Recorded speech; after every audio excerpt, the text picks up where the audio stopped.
ជំរាបសួរបងប្អូនថ្នាក់ទី5ទាំងអស់គ្នាចាថ្ងៃនេះបងប្អូនជួបជាមួយអ្នកគ្រូបន្តទៀតដែលអ្នកគ្រូគឺជាគ្រូបង្រៀនគណិតវិទ្យាថ្នាក់ទី5ហើយឥឡូវយើងចូលដល់មេរៀនទី11មានចំណងជើងថាប្រភេទអញ្ចឹងនៅក្នុងប្រភេទអ្នកគ្រូបានធ្វើវីដេអូមួយទាក់ទងជាមួយនឹងការសម្រួលប្រភេទឥ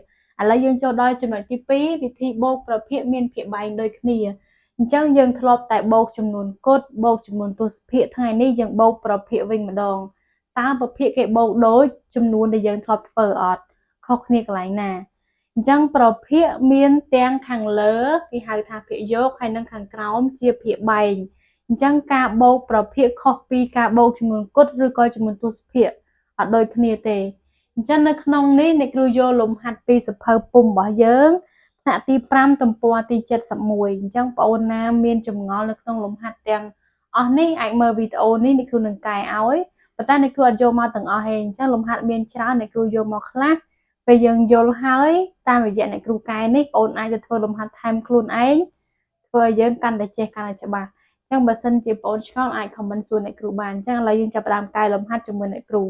អូនណាអត់ទាន់ចេះអាចមើលវីដេអូ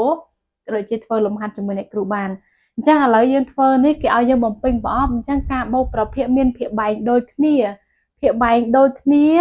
មានន័យថាខាងក្រោមនេះសុទ្ធតែជាលេខដូចគ្នាអញ្ចឹងភាគបែង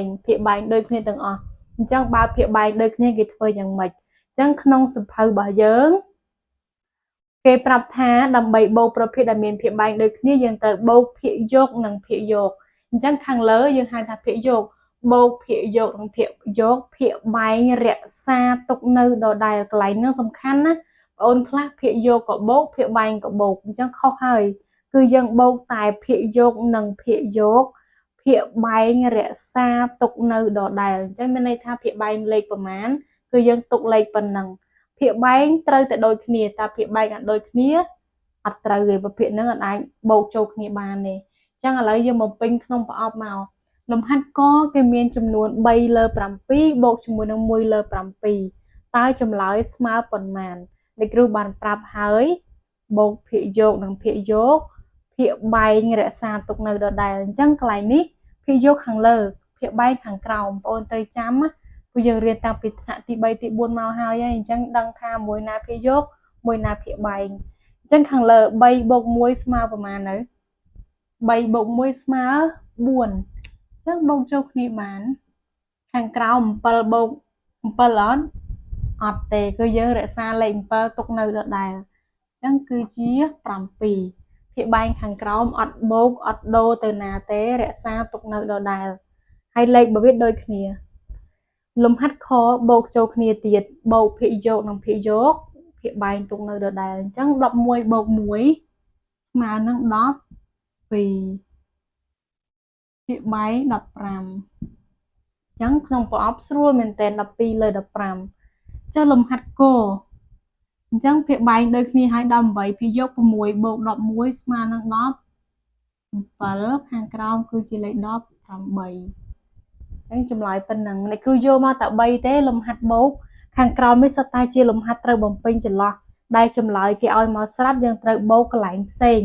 អញ្ចឹងអ្នកគ្រូយកខាងក្រោមពិបាកជាងខាងលើបន្តិចអញ្ចឹងនៅក្នុងទំព័រ71ដូចគ្នាបងប្អូនអាចមើលនៅក្នុងនឹងបានតោះឥឡូវយើងធ្វើលំហាត់ខ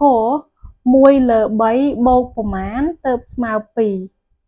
ញ្ចឹងភាគបែងដូចគ្នាអញ្ចឹងមានន័យថាបើកន្លែងនេះ3អានេះប្រកាសជា3ដែរហើយអញ្ចឹងយើងបូកភាគយកបានហើយ1បូកប្រមាណស្មើ2គឺ1បូក1ស្រួលតែ1បូក1ស្មើ2បងអូនត្រូវដឹងអញ្ចឹងហើយបើពេញលេខ1ទៅខាងក្រោមលេខដូចគ្នាទាំងអស់អត់ប្រែប្រួលទេ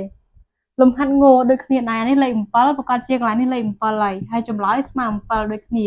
អញ្ចឹងភាគបែងគឺស្មើដូចគ្នាទាំងអស់នេះឃើញអត់ចុះខាងលើប្រមាណបូក1ស្មើ2គឺ1បូក1ទៀតណា1បូក1ស្មើ2ស្រួលមែនតើ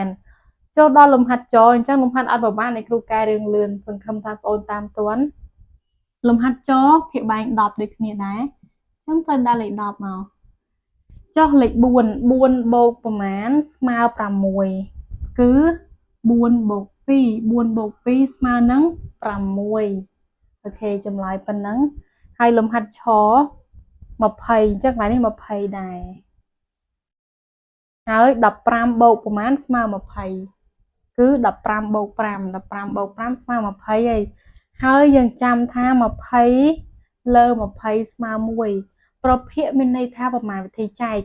យក20ចែក20ស្មើ1ហើយត្រូវអត់គឺស្មើ1 20ចែក20អញ្ចឹងលេខណាយើងអាចចែកបានបងអូនចែកបន្តទៀតកន្លែងហ្នឹងបងអូនត្រូវការចេះចែកអាហ្នឹងយើងហៅថាសម្រួលប្រភាគកាលពីវីដេអូមុនលំហាត់ចូល30ខាងក្រោមដាក់30មកហើយកន្លែង13បូកប្រមាណស្មើ26ដឹងអត់13បូកប្រមាណទៅគឺ13បូក13 13បូក13ស្មើ26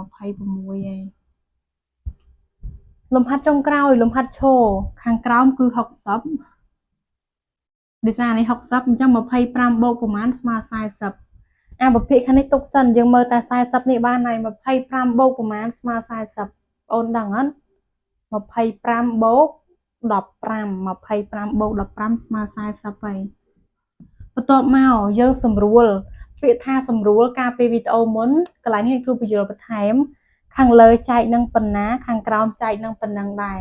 អញ្ចឹងតើ40ចែកនឹងប្រមាណស្មើ2